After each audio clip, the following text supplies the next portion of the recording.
안녕하세요. 여러분들 2023 논술을 준비하시려는 여러분들 앞에 선생님이 커리큘럼 올해 어떻게 진행될 것인지 브리핑 해드리려고 준비했습니다. 자, 여러분들 지금 2023 단계에 준비하시기 전에 여러분들께서 수시하고 편입하고 좀 차이도 좀 궁금하실 거예요. 엄밀히 따지면 아주 눈에 탁 드러나는 차이는 없지만 여러분들께서 여러분들이 논제를 고등학교 때 보셨던 것보다 훨씬 더 정교하고 꼼꼼하게 보시는 게 좋습니다. 자, 그러면 커리큘럼 어떻게 진행할 것인지 말씀을 좀 드리면서 여러분들의 공부, 과연 학습을 했을 때 내가 완전히 논술의 베이스가 없을 때에도 이것이 가능한 것인지에 대해서 말씀을 좀 드리도록 하겠습니다. 우리 전부 학생들 기초적으로 모든 것이 이제 아무것도 베이직이 없는 상태에서 우리가 수업을 진행을 하거든요. 원고지 사용법조차 모르는 상태에서 시작을 하는 것이 거의 대부분의 학생들입니다. 우리가 원고지 솔직히 초등학생 때 한번 여러분들이 써보셨을 것이고 중학교 이후에는 거의 원고지에 직접 글을 써본 적이 아마 거의 없을 거예요. 이제 글을 쓴다고 선생님이 표현을 해드렸는데 실제로 논술고사는 글쓰기의 겨루기, 힘겨루기가 아닙니다. 그래서 이른바 글빨로 승부를 거는 것이 아니기 때문에 어떤 식으로 논제가 나오고 그것을 어떤 식으로 풀어나가야 되는지만 명료하게 이해하시면 누구든지 합격하실 수 있습니다. 선생님이 그 방법으로 연고대 전부 논술고사를 합격을 했고요.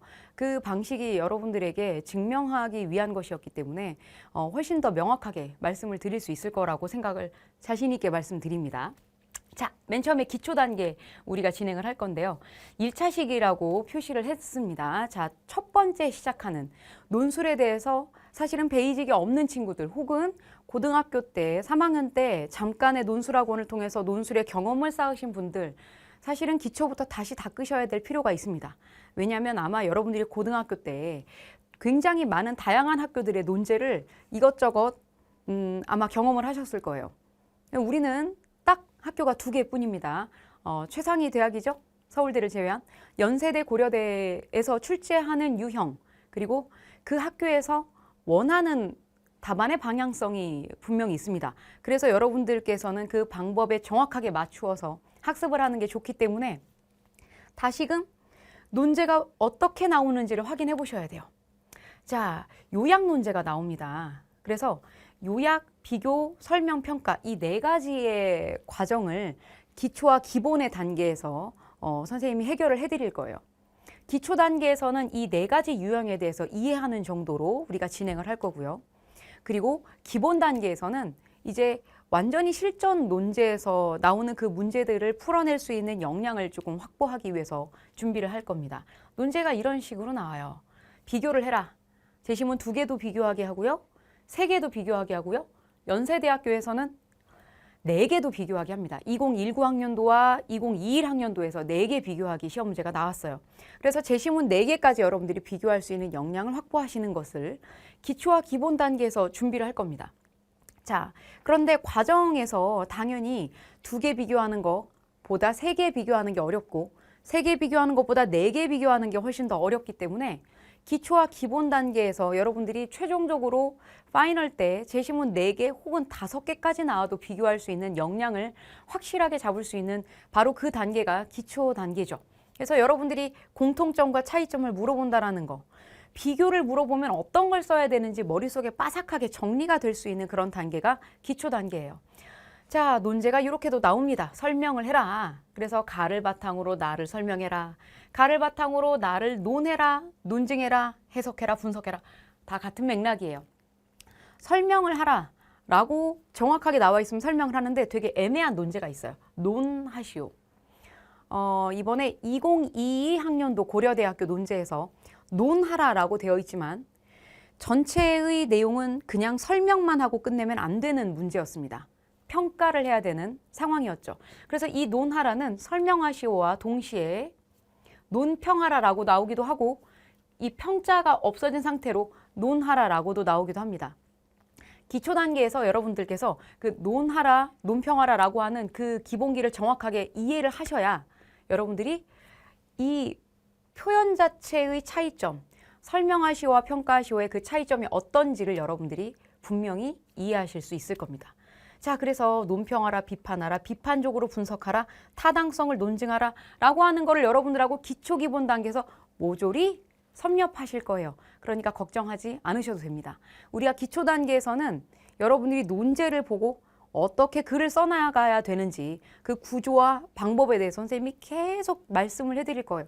서술어 하나까지 정리를 해드립니다. 그래서 여러분들이 논제를 기초 기본 단계에서 선생님하고 무조건 처음 수업할 때부터 마지막 선생님 파이널 수업할 때까지 원칙은 논제 한 세트를 제대로 푼다 이거든요. 그리고 기초도 마찬가지, 응용도 마찬가지 모든 단계에서 그렇게 진행을 할 겁니다.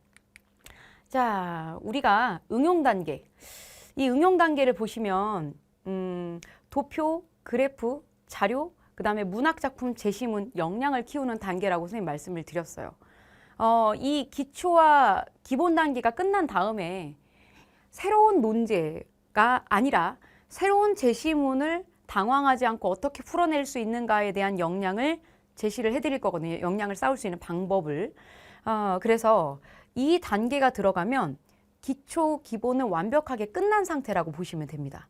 그래서 기본 완성 강좌 또는 기본 응용 강좌라고 표현이 될 거지만 이 기본 기초가 끝난 상태, 기본 단계가 끝난 상태에서 여러분들께서 문제를 풀어낼 수 있는 그 단계로 응용을 시작하시면 됩니다. 자, 그래서 이 응용 단계가 나오면 아마 선생님 커리를 제대로 그냥 순차적으로 따른다라고 한다면 응용 단계는 여름 시기가 될 겁니다. 자, 심화 단계인데요. 응용을 한 다음에 응용이 끝났다. 그러면 응용 단계가 끝났다면 여러분들이 이제 표를 아주 명쾌하게 문장화할 수 있는 역량이 생긴 거예요. 우리가 선생님이 이 단계에서 도표나 자료 해석을 왜 이렇게 강조를 하냐면 고려대학교에서 아무런 예고 없이 갑자기 표가 등장했어요.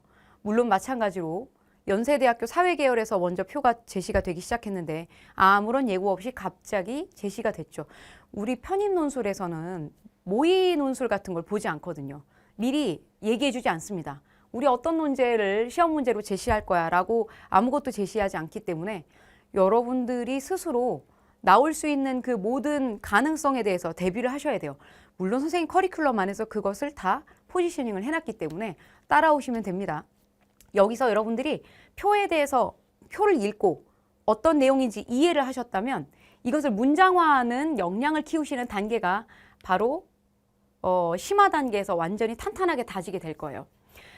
응용 단계에서만 표가 나오는 게 아니라 이제 심화 단계에서는 본격적으로 시험에 나올 수 있는 상태의 포지션을 맞추기 위해서 우리가 도전을 하게 될 건데 선생님이 심기일전이라는 표현으로 진행을 하고 있습니다.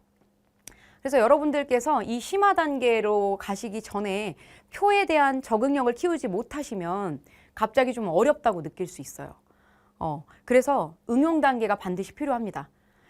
표 분석을 완벽하게 끝낸 다음에 심기일전 단계로 들어오시면 완벽한 상태의 시험 보기 직전의 상태의 여러분들이 역량이 갖추어지게 되는 그런 것이죠. 그래서 여러분들이 결국에는 이 심기일전 단계를 거치면서 이 심기일전의 논제는 기출 논제예요. 편입 기출 논제. 그래서 선생님이 수시 기출 논제와 편입 기출 논제를 섞어서 진행을 할 거지만 상반기에는 수시 논제로 진행을 하고 하반기에 본격적으로 응용과 심화 단계에서부터 편입 기출 논제를 진행하도록 할 거예요. 난이도가 살짝 높다고 보시면 되는데 제시문 자체의 난이도는 비슷합니다. 수시와 편입의 가장 결정적인 차이는 결국에는 논제 자체의 차이가 있다기보다는 시험을 보는 대상자 수준의 차이가 있어요. 아무래도 고등학생들보다는 여러분들이 훨씬 문해력이 좋습니다. 아시죠?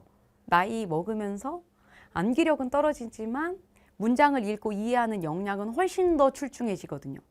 그래서 선생님이 가르쳐 보면 확실히 달라요.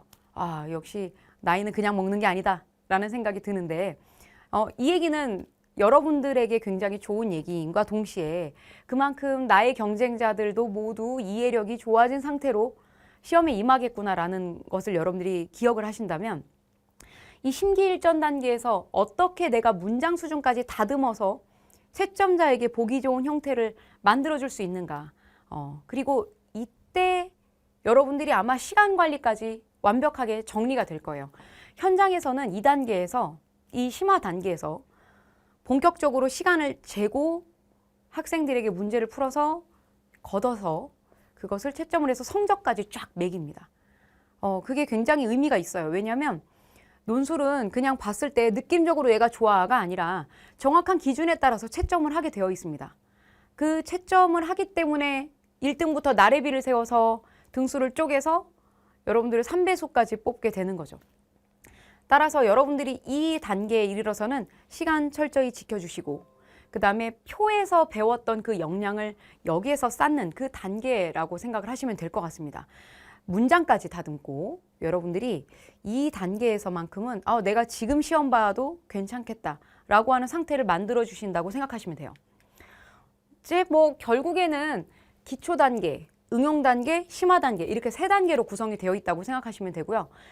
이거는 선생님 굉장히 그 임팩트 있게 마지막에 모든 막 영혼을 갈아 넣어서 예시답안 작성하고 해설지 작성해가지고 여러분들에게 드리는 과정인데 이게 단 일주일 동안 이루어지는 과정이거든요. 그래서 이 파이널 단계는 이 단계의 파이널 하나만으로 여러분들이 시험장에 갈 수 있다라는 건 절대 아닙니다. 시험을 여러분들이 기초, 응용, 심화 과정 중에 만약에 기초를 못 들었다 하더라도 응용 심화까지 듣고 그리고 나서 시험 보기 전에 너무 마음이 불안하니까 최종 기출 문제 마지막에 탁탁탁 풀고 시험장에 들어가시는 거예요. 선생님은 최신 기출을 이때 풀어요. 자, 왜냐하면 최신 기출을 처음에 풀면 여러분들이 아예 논술 자체가 갖추어지지 않은 상태에서 답안을 보고 이 문제가 어떤 식으로 흘러가는지에 대해서 그냥 이해를 해버립니다. 이게 선생님도 모의고사 같은 거 출제 굉장히 많이 해봤는데요. 논술 시험 문제는 교수님 한 분이 내지 않습니다. 적어도 3-4분의 교수님께서 모여서 적어도 몇 주 전부터 계속 고민하신 끝에 회의를 몇 번을 거쳐가지고 그 논술 문제가 나오는 거예요. 교수님들이 그렇게 출제를 하신다면 결국 절대 일반 강사들이 그 정도 퀄리티 절대 못 따라간다고 선생님 장담할 수 있습니다. 이건 고려대학교 문제 출제하시는 분에게 직접 들은 얘기예요. 그래서 저는 감히 제가 만든 조악한 문제를 여러분들에게 제공하면서 이거 문제 풀면 나온다 이런 얘기 못 할 것 같아요. 그래서 선생님은 초반부터 기초적인 문제를 푼 다음에 여러분들이 실력이 어느 정도 갖추어졌을 때 자, 이 문제가 작년에 나온 거야. 한번 풀어보자. 여러분들이 이걸 풀었을 때 우리 이 한 클래스 안에서 몇 등까지 가는지 한번 봅시다. 이런 얘기를 선생님이 하거든요. 자신 있게 선생님은 파이널 때 마지막 문제를 여러분들이 최신 기출 문제를 마지막 때 보시라 라고 말씀드릴 수 있을 것 같아요. 그래야 여러분들이 어느 정도 기초가 쌓인 상태에서 그 문제를 접근해야 그 문제를 이해할 수 있지 초반에 그걸 보시면 내가 실력이 안 쌓인 상태에서 다른 사람이 쓴 답안을 보고 그냥 내용을 이해해요. 그럼 진짜 실력이 늘지 않습니다. 그래서 선생님은 고집스럽게 최신 기출을 마지막에 풀어요. 일주일 동안 굉장히 여러분들이 응용과 심기일전 단계에서 하나씩 차곡차곡 실력을 쌓으셨던 것을 여기서 완전히 폭발을 해서 바로 다음날 시험장 들어가시는 거예요. 그게 여러분들에게 가장 단기적으로 효율적으로 공부할 수 있는 방법이 됩니다. 그래서 파이널 단계가 중요하죠. 일주일짜리예요. 일주일짜리. 이 일주일짜리만으로 합격을 하겠다. 절대 안 됩니다. 그 전에 심기일전이라도 적어도 심기일전 응용 단계 이 정도는 여러분들이 들어주셨으면 좋겠어요. 그런데 내가 만약에 여러분들이 이제 이런 거예요. 지금 우리가 총 단계별로 나누어 보시면 지금 마지막 이 실전 파이널 단계인데 지금 이 기초 기본은 단권으로 끝납니다. 한 권으로 끝나요. 우리 논술은 일주일에 한 번씩밖에 진행하지 않습니다. 선생님 일주일에 한 번으로 되나요? 됩니다. 되니까 말씀드리는 거예요. 편입 논술, 편입 영어하고 같이 갈 수 있어요. 선생님 제자들 대부분 편입 영어 같이 하는 친구들이에요. 나는 뭐 성균관대 혹은 뭐 서강대니까 편입 영어를 굳이 할 필요가 없어. 난 연고대만 가면 돼. 그런 친구들은 괜찮지만 선생님 대부분 영어랑 같이 하라고 말씀드립니다. 왜냐하면 당연히 영어를 했을 때 기회가 더 많아지니까요. 뭐 논술을 한다는 거는 최상위권 대학을 갈 수 있다는 거 이건데 단 2학교밖에 없잖아요. 그래서 마음이 불안하지 않게 여러분들이 영어를 같이 하라고 말씀드립니다. 그럴 수 있는 이유가 우리가 일주일에 한 번밖에 안 하기 때문이에요. 이 기초 기본 단계는 논술의 베이직이 없는 상태에서 진행하는 겁니다. 그래서 논술의 베이직이 없을수록 여러분들이 6월, 7월 달에 시작한다? 굉장히 힘들어요. 그래서 논술은 뭐 로또다라고 말하는 분들은 다 뒤늦게 시작하는 분들의 말씀입니다. 선생님이 자신 있게 말씀드리는 건 일주일에 한 번씩 매일매일 비타민 하루에 한 알 섭취하시는 것처럼 꾸준히 진행하시면 당연히 2단계에서 역량이 확장이 돼요. 이건 창의적 역량을 키우는 수업 과정이 아닙니다. 논술은 글쓰기 창작이 아니에요. 그래서 선생님 제자들 중에 우리 친구들 스펙은 그렇게 좋지 않아요. 거의 지방대 학생들이거나 거의 뭐 외국에서 잠깐 유학 갔다가 들어와가지고 빠르게 뭐 학사를 따서 그렇게 진행하는 친구들이 굉장히 많습니다. 그래서 뭐 학점은행제 친구들도 굉장히 많은데 그 친구들이 붙을 수 있는 이유는 이 단계부터 그냥 꾸준히 진행을 했기 때문이에요. 내가 만약에 재도전자다. 그렇다면 여기 응용 표분석부터 시작하셔도 돼요. 그런데 베이직이 없다면 기초 기본 단계를 탄탄하게 다지시기를 바랍니다. 왜냐하면 이때 꼼꼼하게 설명했던 걸 이때 다시 설명해 드리지는 않아요. 물론 기초적인 것은 한 번씩 언급은 합니다만 그 한마디 언급으로 2단계를 들었던 학생들은 깊이 깨우치는 바가 있지만 이걸 패스하고 들으시면 굉장히 어려워져요. 기초 단계가 탄탄해져야 그 다음 단계를 쌓아 올릴 수 있습니다. 이 기초 기본 단계는 단권으로 끝나고요. 선생님 말씀드렸던 것처럼 딱 이때는 여름방학이에요. 여름방학. 그래서 이 여름방학을 여러분들이 잘 표분석을 보내시면 이때부터가 이제 찬바람 다시 불기 시작하는 단계입니다. 그래서 선생님 얘기해요. 자, 여러분들이 패딩을 다시 꺼내 입으실 때가 곧 옵니다. 그 얘기 무슨 얘기냐면 시험 보러 갈 때가 다가왔어 라는 얘기죠. 자, 요건 딱 일주일짜리라고 말씀드렸어요. 그래서 여러분들이 시험을 보는 전 그 일주일의 파이널 과정을 제대로 이행하시려면 이 단계가 잘 갖춰져야 합니다. 응용과 심기일전 단계가 중요한데 이 단계에서 여러분들이 역량을 크게 확장하실 수 있는 포인트는 이 기초 기본 단계입니다. 이 단계에서 선생님이 이루어지는데 거의 파이널은 일주일이니까 이 단계를 위해서는 크게 기초 기본, 이때는 논제를 확립하는 단계라고 말씀드렸죠. 그리고 표분석 단계, 표분석이나 영어 제시문도 들어가죠. 영어 제시문 고려대는 안 들어가는데 연세대학교는 제시문 하나가 영어가 들어갑니다. 영어가 들어갔을 때, 그 다음에 연세대학교에서 시문학을 출제한 적이 있어요. 시가 들어갔을 때, 선생님 국문과예요. 걱정하지 마십시오. 아주 정확하게 전달해 드리겠습니다. 여러분들이 파악할 수 있는 아주 포인트만 쇽쇽 잡아서 제시해 드릴 자신이 있어요. 왜냐하면 선생님이 붙어봤으니까요. 자, 이렇게 또 어필을 해야죠. 자, 그래서 여러분들에게 이 단계가 있다고 말씀을 드리면서 자, 우리 커리큘럼은 총 정확하게 파이널을 제외한 3단계로 구성이 되어 있다. 기초, 기본, 응용, 심화. 이렇게 3단계 정확하게 여러분들이 이 과정만 거치시면 누구나 합격하실 수 있어요. 자, 어떻게 공부할 거냐? 이렇게 공부할 겁니다. 여러분들이 고등학교 때 만약에 논술을 해보셨다면 아마 이 단계까지 거쳤을 거라고 내가 자신 있게 장담을 할 수가 있어요. 왜냐? 선생님도 고등학생을 가르쳐 봤기 때문에 고등학생들은 바쁩니다. 수능 때문에. 그래서 여러분들이 학원에 가시면 글을 쓸 거예요. 논제를 하나 풀 거죠? 그 논제에 대해서 강의를 듣게 됩니다. 아, 저런 거였어? 와, 몰랐네. 첨삭 받아요. 선생님이 한 명씩 불러. 첨삭해주면 옆에서 앉아서 고개를 조악거리며 네, 여러분이 하는 건 없어요.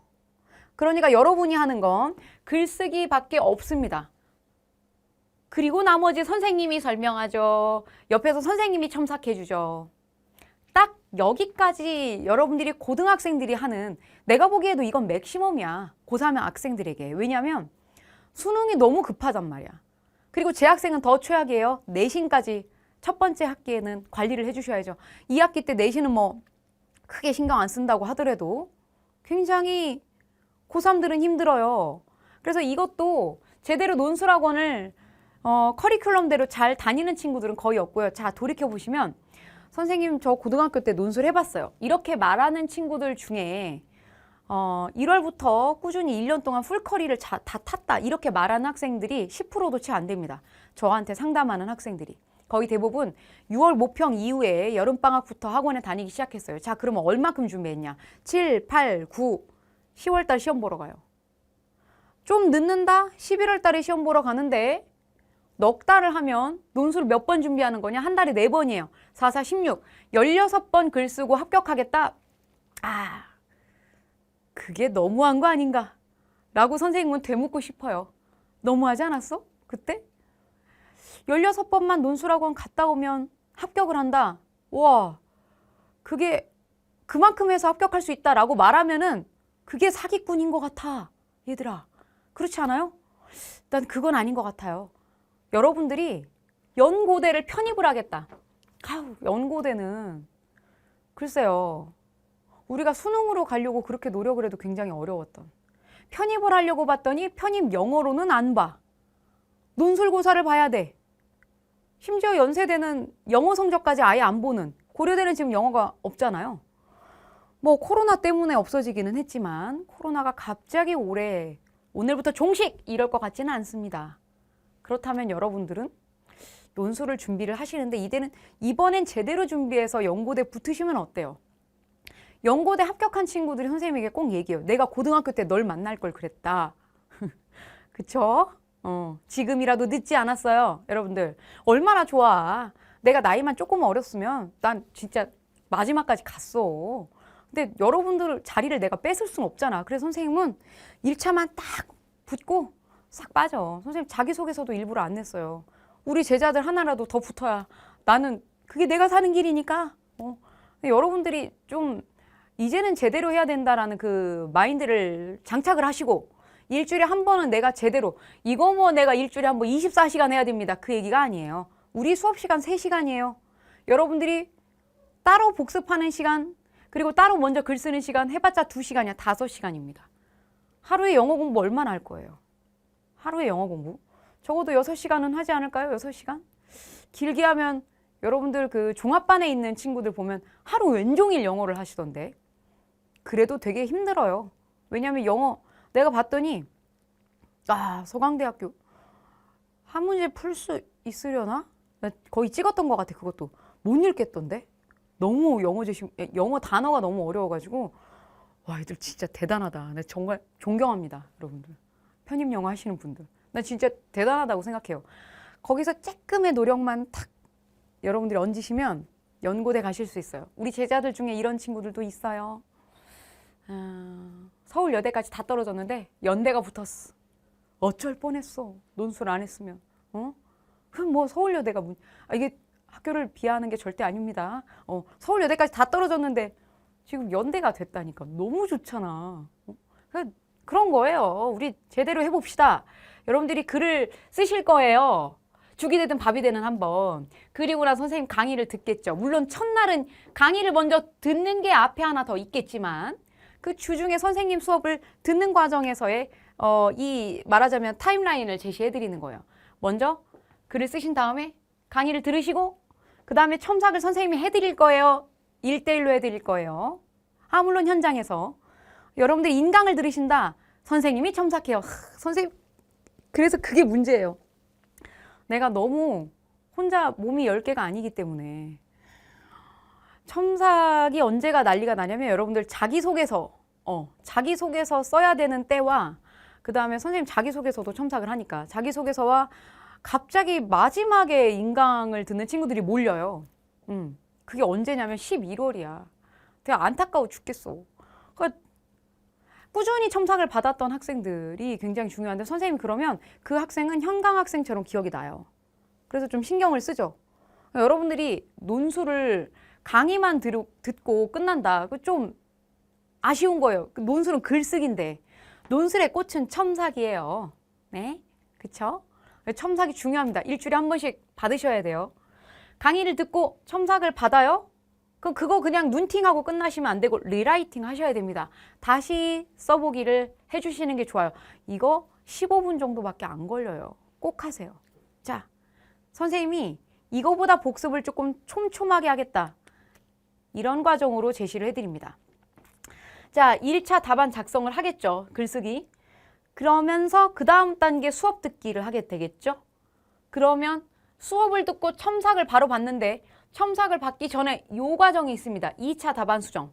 내가 수업을 들었으면 들은 거에 대해서 내가 보면 내가 오답을 알아요. 뭘 틀렸는지 맞췄는지 알게 됩니다. 근데 그거를 내가 틀렸는데 그거를 그냥 나는 정말 초안을 첨삭을 받고 싶다라고 하면 어쩔 수 없지만 내가 한번 수정을 했는데 그게 끝이 아니에요. 수정한 것이 완벽한지를 보고 싶을 거 아니에요. 그러니까 내 역량에 따라 내 능력으로 수정을 한번 해보시는 게 진짜 중요해요. 그 다음 단계로 첨삭을 올리시면 보다 완벽한 첨삭이 이루어진다는 거. 그리고 결정적으로 중요한 게 자, 여기에서 여러분이 하는 건 자, 솔직히 여러분이 하는 건 글쓰기와 리라이팅이에요. 두 가지. 근데 리라이팅도 해야 말이지. 그렇지 않으면 글쓰기만 하고 강의만 수동적으로 보고 끝이에요. 그런데 이렇게 공부를 하시면 1차 답안 작성, 2차 답안 작성, 리라이팅까지 복습. 2차 답안 작성, 답안 수정을 하시면 여기서 다시 쓰기 안 하셔도 돼요. 이때 복습은 뭐냐? 내가 놓쳤던 상위 개념어, 내가 놓쳤던 명사적 키워드만 정리하고 끝나시면 끝. 그래서 여러분들이 살짝 이 마지막 리라이팅을 첨삭받기 전 단계로 딱 옮기시면 여러분들이 하시는 일이 굉장히 많아집니다. 능동적 학습이 되겠죠. 선생님이 하는 거 이 두 개예요. 나의 두 개는 안 바뀌어. 여러분들이 하는 이 과정이 3번과 5번이 추가가 되느냐 안 되느냐가 굉장히 중요합니다. 이거 선생님이 굉장히 중요하게 생각하는 이유가 합격률이 달라지는 걸 선생님 느껴요. 정말로. 그래서 진짜 실천하는 이가 많진 않지만 선생님 믿고 한번 해보세요. 진짜로. 왜냐면 그런 게 있더라고요. 제시문 자체에 대한 글을 읽고 쓰는 거, 첨삭하는 거 선생님이 첨삭을 여러 학생들을 할 거 아니에요. 내가 제일 많이 봐. 아니, 시험 보는 건 여러분이잖아. 그런데 내가 많이 봐서 뭐 하겠어. 난 많이 본다니까. 어쩔 수 없이. 그런데 여러분이 적어도 논제 하나에 대해서는 2번, 3번을 조금 보셔야 그게 완벽하게 내 걸로 흡수가 돼요. 그게 정말 중요할 것 같습니다. 이 단계 기억하세요. 선생님 이거 굉장히 중요하게 생각합니다. 자, 요거 끝이 아닙니다. 우리 자소서가 중요합니다. 고려대학교는 자기소개서가 있는데 지금 이때부터 시작이어서 2018학년도부터 그래서 지금 계속 변하지 않고 있어요. 양식이. 5천자 글쓰기거든요. 5천자 자기소개서. 1번, 2번, 3번, 4번, 5번이 있어요. 그 중에서 3번, 4번이 학업 계획서에 해당하는 분야고요. 1번, 2번, 5번이 자기소개서에 해당하는 분야예요. 5천자를 미리 써놓으시지 않으시면 12월 달 원서 쓰실 때 부랴부랴 조악한 자기소개서를 제출했다라는 걸 느끼게 될 거예요. 1차 붙고 나면 학생들이 뭐라고 하는 줄 알아요? 아, 선생님 그때 한 번 더 볼 걸 그랬어요. 아이 그러니까 더 보지 그랬어. 그런데 그때 늦게 시작하면 더 볼 여유가 없다. 여러분들이 한 10월쯤에 시작한다. 8월에 시작한 학생, 7월에 시작한 학생들이 있다고요. 그래서 선생님한테 첨삭을 1차, 2차, 3차, 4차, 5차까지 받은 친구들과 시간이 없어가지고 한 번만 딱 첨삭받은 학생들은 퀄리티가 다를 수밖에 없습니다. 이건 다듬으면 다듬을수록 괜찮아져요. 그래서 미리 시작하기를 권유해드립니다. 현장에서 7월부터 거의 많이 시작해요. 선생님이 이렇게 열을 올리는 이유. 내가 논술로 미친 듯이 가르쳐가지고 1차 붙으면은 그게 끝이 아니니까 그래요. 2차에서 자기소개서가 굉장히 중요합니다. 논술 성적을 여러분들이 조금 이런 건 문제가 있어요. 예를 들어 경영학과에서 이번에 정예과 진짜 많이 뽑았는데 12명을 뽑는다. 그러면 3배수를 뽑기 때문에 논술로 12명만 뽑는 게 아니라 36명을 뽑아요. 그럼 논술로 36등 한 애가 논술로 1등 한 애를 뒤집기는 어렵겠죠. 논술이 중요하니까요. 그렇지만 12명 안에 내가 들었어. 혹은 20등 안에 들었어. 이거 뒤집을 수 있습니다. 자, 그러면 어때요? 선생님이 이번에 사회학과 썼는데 1명 뽑거든요. 그러니까 이번에 사회학과 대박이었을 거예요. 사회학과, 고려대학교 사회학과 1명 뽑는데 선생님 논술로 붙었어요. 선생님 제자랑, 국문과도 마찬가지, 연대도 마찬가지. 연대도 선생님 제자랑 선생님하고 모르는 학생 이렇게 3명이 붙은 거야. 1명 뽑는데 3명이 붙었어. 그러면 내가 빠져주면 얘는 그냥 붙는 거야. 자기소개서만 훌륭하면. 여러분들이 이 3배수 혹은 뭐 3명, 4명 뽑는다. 그런 과가 있거든요. 그럼 3명을 뽑아. 그럼 9명을 뽑아놨을 때 논술로 1등하고 9등은 별 차이 없어요. 그러면 이거죠. 서류. 내가 어떻게 공부를 해왔고 앞으로 어떤 공부를 할 것인지 명확한 포인트가 있습니다. 그거 잘 쓰셔야 돼요. 이게 굉장히 중요합니다. 학업계획서 연세대학교에서는 원래 자기소개서 한 장, 앞뒤로 한 장, 학업계획서 앞뒤로 한 장이었는데 자기소개서를 뺐어요. 아예. 그래서 학업계획서만 총 4문항으로 물어보고 있습니다. 짧아졌어요. 5천자로 쓰는 것이 더 어려울까요? 짧은 글을 써서 여러분들을 표현하는 게 더 쉬울까요? 짧은 글이 더 쉽습니다. 여러분들. 자, 요거 준비 잘 하셔야 됩니다. 그래서 선생님은 7월부터 정리를 해드릴 거예요. 자, 일반 편입 말고 학사 편입 집중하세요. 학사 편입은 고려대학교에 면접이 있습니다. 원래 연세대도 있었어요. 올해 혹시 코로나가 정말 코로나19 상황이 괜찮아지면 연세대학교 면접이 부활할 수 있습니다. 선생님이 고려대학교 1차를 붙었기 때문에 면접장에 갈 거거든요. 그리고 우리 역대 면접이 어떻게 이루어졌는지를 선생님이 한번 볼 거예요. 고려대학교는 면접이 되게 중요합니다. 20%나 들어가기 때문에 이 면접을 선생님은 어떻게 하냐면 실제로 이 교수님들이 이렇게 해요. 여러분들이 제출하신 자소서를 기반으로 질문합니다. 거기에 플러스 알파 돌발 질문 하나 들어가죠. 역대 면접장에서 질문으로 이루어졌던 기출 면접 자료 문항을 바탕으로 1대1 면접 진행하고요. 자, 그리고 나서 단체 그룹으로 면접을 한 번 더 할 겁니다. 그렇게 함으로써 여러분들의 면접 역량을 갖추게 될 거예요. 이거는 뭐 일주일이면 끝나는 과정입니다. 해마다 1월 지금 딱 선생님이 이 커리큘럼 촬영하고 있는 이 시즌이 지금 이 면접 준비 기간이에요. 여러분들 그 학사 편입 같은 경우 면접도 굉장히 중요한데 뭐 이것까지도 선생님이 자신 있게 말씀드릴 수 있어요. 자소서가 중요해요. 그러니까 조금 전에 말씀드렸던 이 자소서가 여러분들이 정교하게 정리가 되셨다면 아주 자신이 생길 거예요. 막판에 여러분들 선생님 논술로 제가 붙을 줄 몰랐어요. 이런 얘기 하지 마시고 저한테 배우면 된다니까요. 제가 자신 있게 말씀드립니다. 제가 가르친 방식으로 시험 보고 왔더니 되더라는 거를 여러분들에게 입증을 좀 해드리려고 선생님이 일부러 이제 복원하러 들어가면은 그냥 잠깐 시험 문제가 뭐가 나왔는지 이것만 달달달 외우느라 정신이 없어. 뭐가 나왔는지 알아야 내가 다음에 가르칠 거 아니에요. 그런데 이번에는 한번 써봐야 되겠다. 내가 가르친 거에 대해서 여러분들에게 입증을 좀 해드릴 수 있는 게 좋겠다.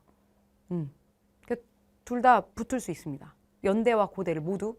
그리고 여러분들이 최종 합격까지 가시려면 자기소개서 미리 준비하세요. 이거 나머지 학교들도 마찬가지예요. 서강대, 성균관대, 숙대, 이화여대 자기소개서 막판에 준비하느라 미쳐. 그러지 마시라니까. 미리 준비하시라니까요, 여러분들. 고려대학교를 제대로 준비하시잖아요. 그러면 성균관대, 한양대고 뭐고 다 그냥 거기다 갖다 붙이면 돼요. 왜냐하면 고려대가 제일 디테일하게 많이 물어보고 있으니까요. 일단 써두세요. 지금이 제일 한가할걸? 아마? 지금 써두시든가. 왜냐면 문항 안 바뀔 거니까요. 자기소개서는 문항 잘 안 바뀝니다. 자, 그래서 여기까지가 선생님 여러분들께 꼭 해드리고 싶었던 커리큘럼 소개였습니다. 어떻게 좀 방향이 좀 잡히세요? 언제 어느 시점에서 준비를 하셔야 되는지 여러분들이 조금 더 잘 이해를 했을 거라고 보는데 논술은 빨리 시작하는 게 좋습니다. 왜냐하면 어마어마한 양을 하루에 내가 글을 쫙 쓴다고 해서 논술의 역량이 느는 게 아니에요.